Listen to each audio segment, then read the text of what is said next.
Scott Martin Gershin is the sound designer and supervisor for the stop motion animation picture Pinocchio. I'm at Noble Gold Derby, and I want to just kick things off by asking you, Scott, how did you want to tell this story through sound?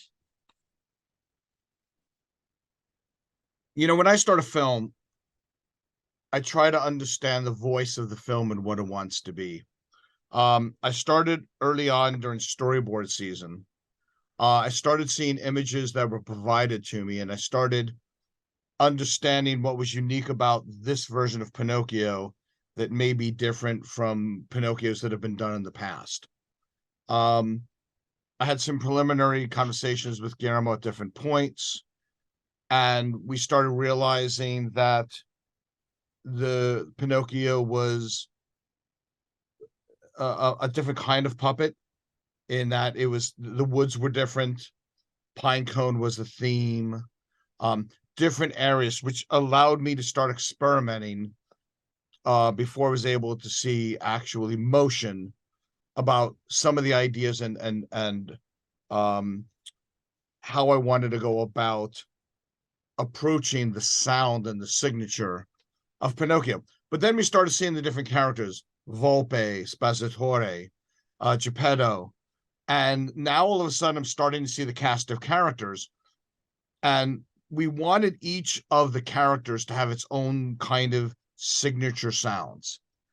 Now, early on, we weren't sure. We knew that instead of a whale, there was a dogfish, and there was a spiritual side to this with the forest sprite and death. So now all of a sudden we're in some different territory here. So a lot of times I like to look at the cast of characters. I started listening to the dialogue and starting to get a feel for what they were going to sound like from characterizations. Little by little, I started getting in tests and bits of stop motion. So at that point, I could start seeing how they move. Are they smooth? Are they, all these different clues as to when it's my turn to use my craft, how do I best use it? So early on, in rows 1 and 2, I started seeing Pinocchio come into being. And we realized and discussed there was a fragility to Pinocchio. So as, we started off going, all right, great, let's get vintage puppets. And I got vintage puppets, and they were like bowling pins, and they were thick and hard, and we're clacking them together, and like, that doesn't work. So then it's like, okay, now what do we do?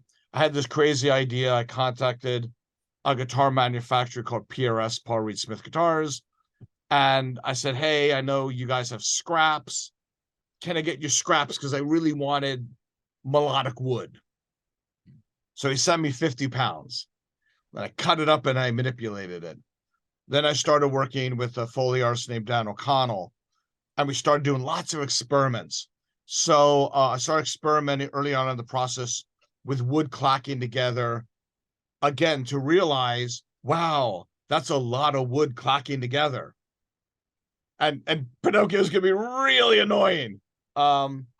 So what was great about the process was, do what you think makes sense when you realize it no longer makes sense emotionally. Because ultimately, it's not about what I do. It's about how the sounds I create an emotional response. So I started having to give a Pinocchio a character. So then I started needing more looser woods. And I started seeing nails out of his shoulder. I said, ooh, maybe squeaks. So we did squeaks and creaks and rubber squeaks and metal squeaks and little hinges. But then the metal squeaks, if they were like, it's too thick. They needed to be these really delicate. So then it's basically a search of thousands of sounds to find the right nugget, to find the diamond in the rough. And then to be able to use those elements to then start portraying what Pinocchio is going to sound like.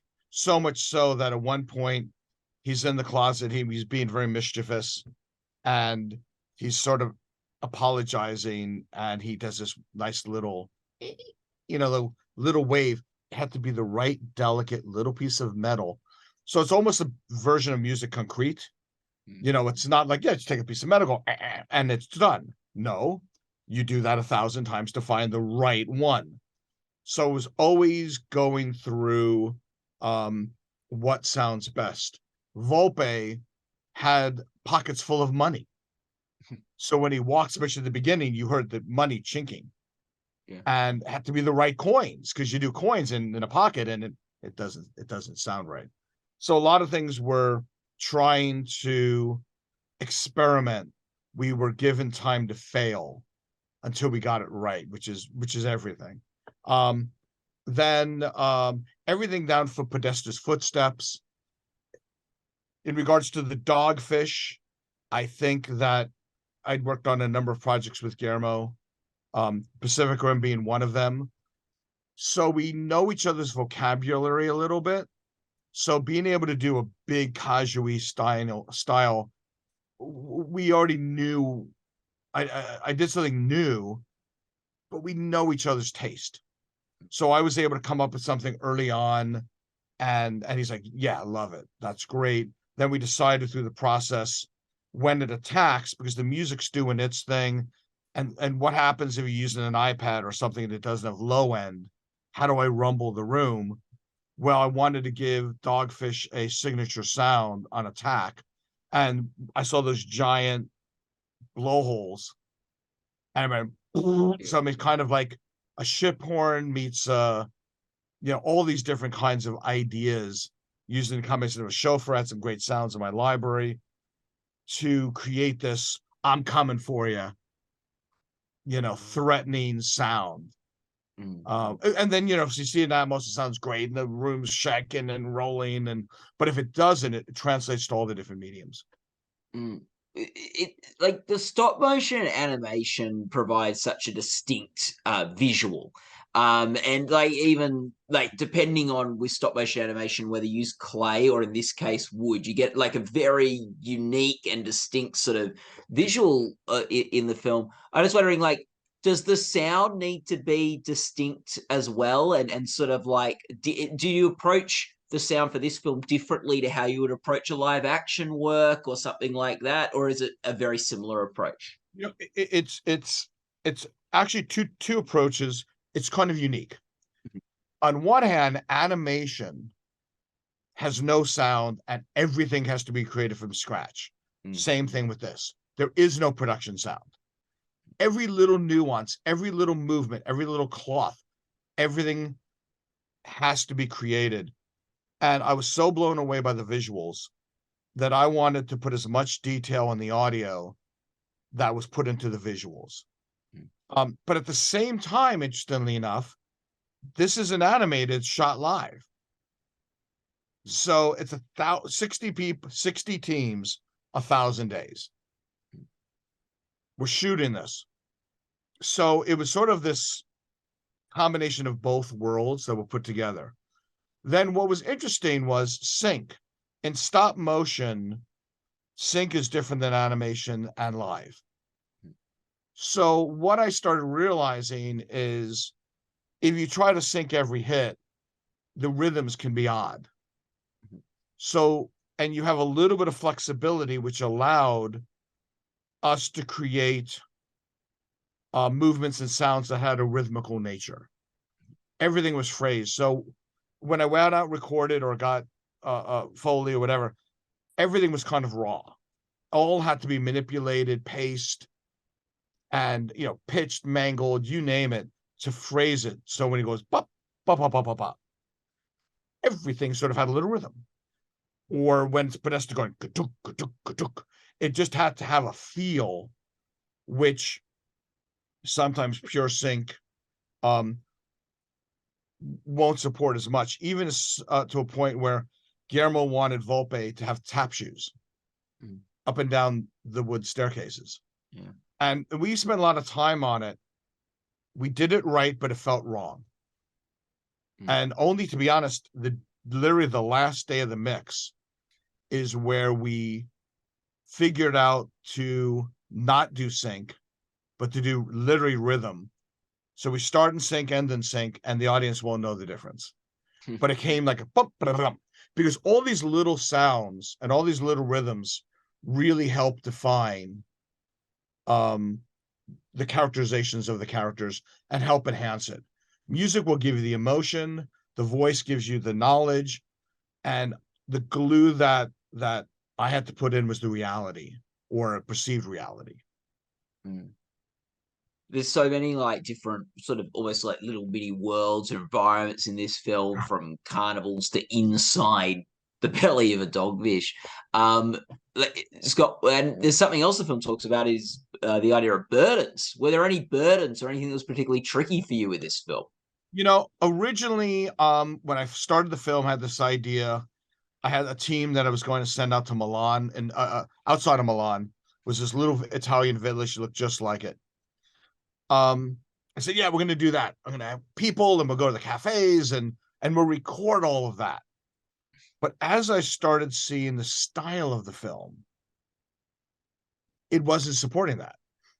So to do things that are real, literal, I didn't think it was going to work, because you saw like one guy standing on a fence and a dog on the side, and it was more sparse.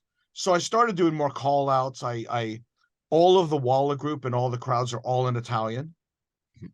All the kids are in Italian. And so no matter what language it gets transferred to, all the background language is Italian. Wow. And so, I have one woman yelling out to her child, remember your lunch. Okay, mama, little bits. And then I'll play very quietly within the music. And also hearing Desplat's beautiful music, I was trying to find a way to enhance it and not compete. And certain areas, we were doing different things. Like when they're all doing the Latin chant, that was all manufactured. In LA, we trained everyone how to speak Latin correctly. And then we recorded it, all the different ages separately.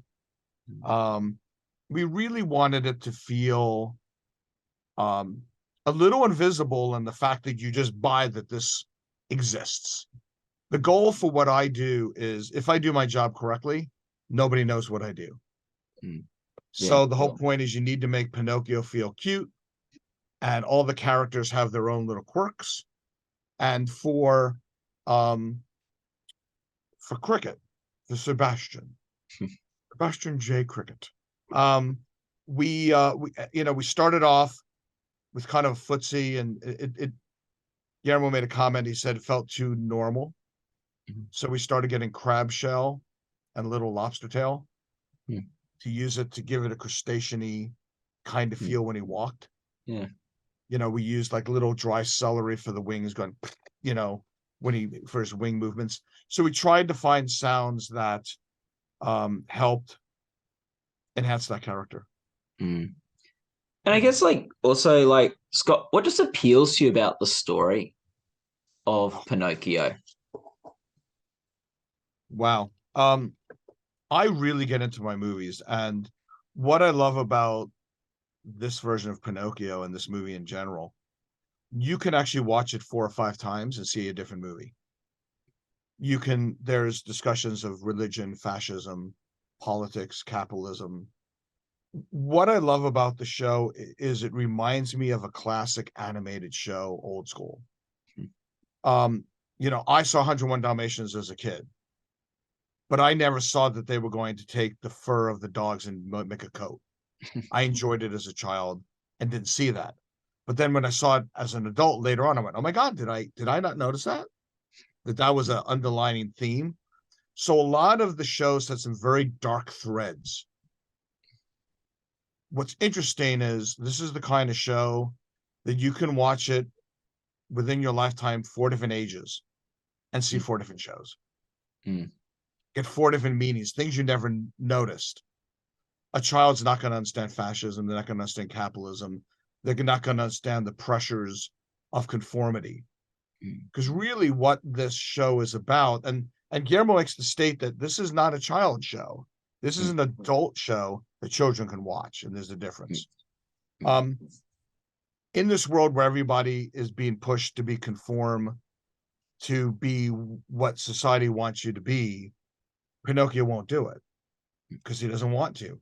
And what's interesting is throughout the show, people actually conform to Pinocchio. Hmm. You know, Geppetto is no longer seen a substitution for his dead son. It's pretty dark. Mm. But now he finally sees Pinocchio as Pinocchio. Mm. You show that the carnival people are looking at him as a freak show to make money. Religion saw him as an abomination. The military saw him as a weapon that can't die. Mm. So everybody had their own way how they wanted to utilize Pinocchio, but he had to fit in, and he didn't want to fit in. He couldn't fit in. So it was an interesting journey, and if you look deep enough, that's the underlying current. So it's nice that a show has so much depth if you want to look for it. And if you don't care about any of that, that's okay too. There's this wonderful show, and it's got a lot of emotion, a lot of heart.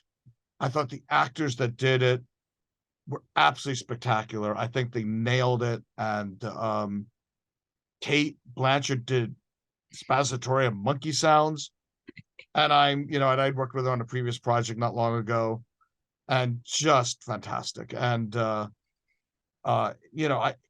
it's great when all the crafts come together. Music's doing their job, acting. I mean, just everybody who did it, it all worked. Doesn't always happen that way, but when it does, then you can sit back and go, "Wow, I think the village, we did it. It's working. Yay!" Yeah, and a real testament to the community that you guys made, trying things that are different rather than maybe conforming to the way other films would tell the story or other people I would mean, yeah, do when it. I first saw the image of Pinocchio, I was like, "Uh-oh, is he going to be likable?" Because visually, it's a very distinct look. It's like sticks. It's like branches and sticks. And no, I think I didn't really even know where it was working until like right before the mix, because we didn't get all the visuals until a week before the mix, and even we went into the mix and some of the visuals weren't done yet. So we're so busy trying to make things work and make sense that one of the things I like to do with my directors, and especially when I work with Guillermo, is we want to see the film back 3-4 times from beginning to end, and then understand it from that standpoint. And well, another thing that's really great about this film, had two great mixers, John Taylor and Frankie Montagna, and this mix is stylized, which is not very common. We start the show in mono, even though we're Atmos in the theater. Guillermo wanted to start it as an intimate puppet show. I think if he could have put the screen, made it smaller, he would have, if he could have.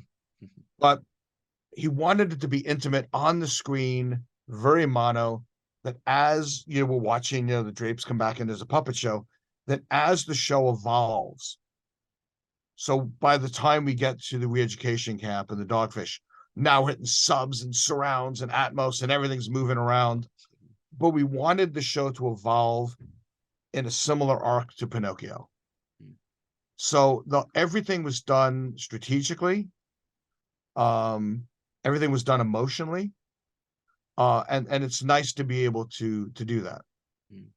Well, Scott, thank you so much for talking with us today. People can go to goldderby.com to make their own awards predictions and join the discussion about film and TV in our forums. And yeah, Scott, all the best of luck with all the upcoming awards and Oscars and stuff in the pipeline for this film. And yeah, thanks for chatting with us. Thanks for your time. Oh, my pleasure.